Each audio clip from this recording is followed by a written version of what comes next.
Okay, hello. We're going to take you through a tour of my development so far. So quicker the better. Some things aren't in order for this tutorial, and other things I'm just specifically showing, so take it with a grain of salt. A lot of stuff's in development. Alright, number one, you start off, you've got this really nice free camera that can do whatever. If you want to rotate the screen, you hold the right click, or you can hold R. So if you get yourself, because it's quite complicated to get turning correct when you have a camera that can do all all 360-degree rotations, so eventually you get these kind of curves happening.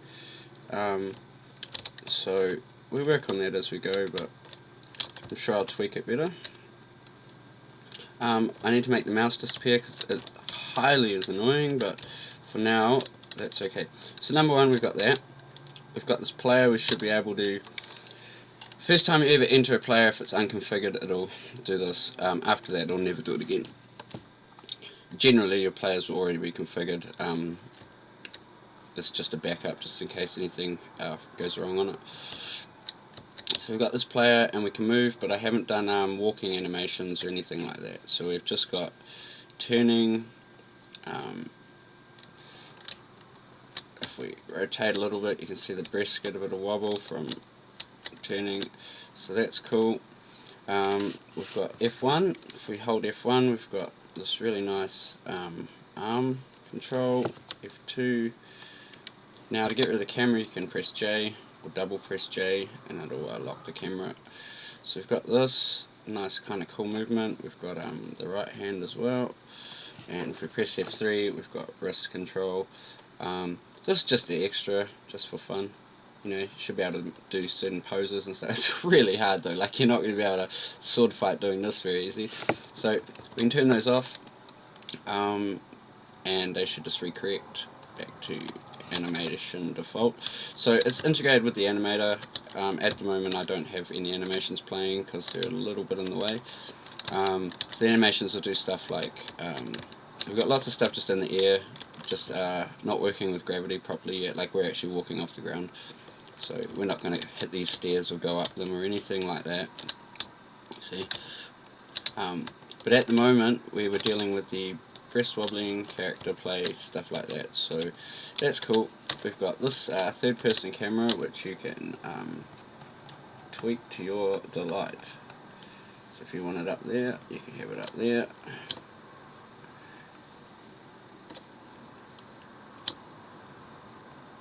There we go. So if that's where you like your third person camera, personally I think there is good. Something like that. There's a full head movement and the eyes move with the mouse, all of that, so that's actually quite cool. I have to do a view where you can see that. I think the best view we can get for now is this one. So if we look around, you'll see the which one? H. And if we just hold L, see? You can see that the eyes are moving as well, so it's quite cool. Kind of freaky, but it's cool. I'll make it blink soon. The breasts also breathing, so they go up and down, which is quite cool. Okay, enough of that. We've got this camera. This is your map camera. Of course, for now it's a little bit of a mess. So what this idea of this is that you'll look down on the player and it'll always follow the player. But from the map camera, so you can press M. So you can press V, cycle through everything. That's your view. You can go up to the car, you can use the car. Of course we can't use the car yet because it's not even painted, so I'm not finished. What I was trying to do is get it to sit in the chair, and then I get it to sit in the car, and then I get the car to drive. So we'll get there. I didn't want to use animation specifically. I wanted to use like runtime, like real runtime movements, because all of this is done in runtime movements, no animations. See, her breast's breathing faster because it's linked to the button, one of the buttons for movement, so every time I press that it slows or fast, makes it faster. Anyway, it doesn't matter. There's a glitch with that, whatever that sphere is, it happens at one point during my build. I'll just delete it. Okay, so now it's really what I wanted to show you. the actual building camera. So if you press M, you're back here, we're in the free cam. Press M, we're in map cam. Press B, we're in map cam. Press B, we're in build camera, sorry. So it'll stay in whatever one you're toggled in. This one needs to be fixed, so don't worry about that. I actually haven't been working on it. It was just the in-between step, so I wanted to be able to toggle between map and view. Stay in first person if you just want to use the map, but if you want to go to build view, you can use the build view, which then we've got some quite nice controls going on here. So we've got the pitch camera, we've got zoom in, zoom out, rotate, forward, back, left and right. So the cool thing is you know, it always tries to uses a gyro to find where the world level is, and that way you can have dynamic gravities, which is quite cool. I find that quite cool. So what I was working on was this building menu. It looks like trash, but that's okay for now.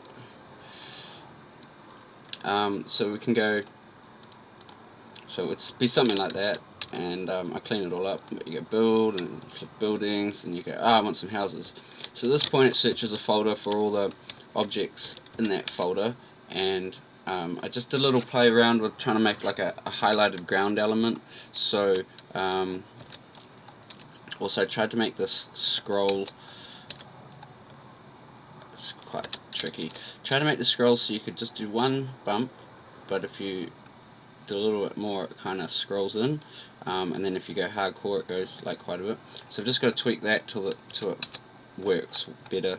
It needs one more speed too. It's got 5 stages to do that, so it should stop like technically when you go like that. But this is cool because you've got wherever the mouse is. That took a bit of work because it has to drag it out of here and then figure out where it's supposed to be in the world.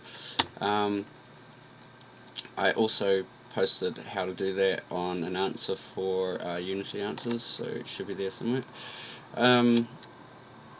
So you can hold shift and rotate the house. You can hold X and pitch it up and down from the camera, or you can hold Z and pitch it side to side. If you hold any of these buttons, and also control will do up and down. If you hold any of these buttons and right click, it'll remove the item, which I think it works well because it means you can turn the camera around, you know, while you're working on your item without cancelling it, and then only if you're editing it. So what this is if you edit it and the mouse ends up way over here, it waits for the mouse to get back to the object before it clicks it up. Otherwise it jumps your item every time, and it's quite annoying. I find this a little bit like catches you because you're like, oh, why isn't it following the mouse? But it's better than it jumping across the screen. So in the long run, that's why I created this highlight pad, which looks like trash. It's got a random picture of construction underneath. It's just kind of like to let you know you still have it active.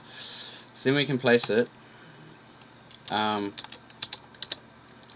there we go. At that point it should have got rid of the thing, but it didn't. So we've got a little glitch here because we've just added a new script from the drag and drop script into the selection script. So see, when we're selecting, it's cancelling the last highlight. It should have cancelled the last highlight when it placed the object as well, so I'll just have to check that. So what I mainly wanted to do was also, if you stuff up your rotation, you're like, oh no, my object, I can't get it right again, you can press C and it'll realign it to whatever the mouse is looking at. So we press C, it aligns it to the car. Zoom in a little bit, wherever she is, there she is. So we press C, it's now aligned it to the player. So that's quite a cool little function because it just makes it easy for, if you stuff anything up, you cancel the object and it realigns to wherever the mouse is. If it detects something wrong, like but something's under the menu and it picks that up instead, you can just hit C and it'll just realign, and bam. So now we have a house aligned to the car level instead of the little bit on an angle, instead of the world level. So we're just using a blank terrain plane for now, but we will add a terrain plane in and work on that.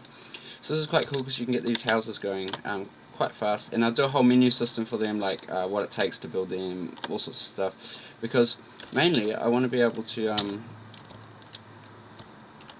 come on person, let's go. I want to be able to build these things and then run up to them. and have a look at the world, you know, the base I've just created and the world you've just made, and it's fully LANable too, and LAN and internet service, so you'll be able to share these worlds and with all your mates and get them on and playing with you and stuff. So it's pretty cool, pretty cool. Of course my player's really slow, maybe hold shift down, that might help. We'll get these controls better and we'll get the animations going. There is a few animations, I just turn them off for now. And her run gets into overdrive, so I have to sort that out. Mainly this was done so I could just get around, like while I was testing it. Everything's on scales, so it can be tweaked pretty easily. It'll all go to menus too, so you can turn everything down in options if you don't like it, including breast wobbling. See, the breathing's real fast because we've been holding W down, so it's been adding to it. I need to disable it, but it's not really important for now. For now, we've been working on this one here. So this is interesting because I haven't restricted this camera whatsoever, so you go through the floor and all sorts. But if I move the player, it moves this camera, so I've just got to add some code in to correct it. When it reflashes back to the camera, it should just reset to the world level. And that way, every time you exit the camera, if you move and then you enter back into it, it'll reset the world level. So I think that'll be a fun way to do it, because you know you're not going to see it out of level in between, are you? So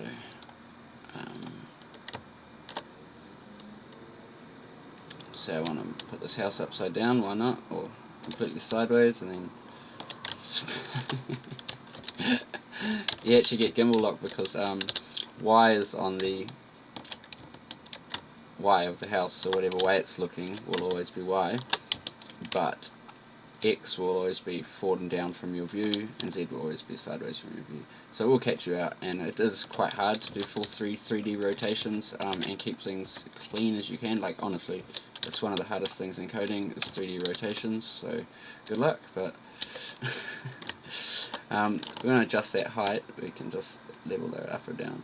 So, and this is why you need to be able to sometimes just scroll in really slow. So we should be able to, you know, get a real good view now what the height is. So the next piece of code to add is this code. That's why I placed a few just to show you. This next code is going to be the one where it selects the one you've just clicked at. So it's supposed to let go after placing. It's just stopped. It's just started doing this since I did the video, so I'll check that. But I did just add this piece of code in which swaps whatever one you're clicking. I'm going to make it so you press shift and you can select a whole bunch of houses, or you can select them all. The reason for this is so that you can check the construction, how far through progress it is, etc, what it needs still to build, blah blah blah. I suppose I could make them transparent while they're still building, kind of thing. But for now, what we've done is we've just mashed a model straight in. So I'll show you what we've done. Let's create a duplicate of this house, and let's call it house 2 because we want to do something with it. Now under here we've got the model inside a scale, so let's delete that, and we'll probably have to do this again, hang on.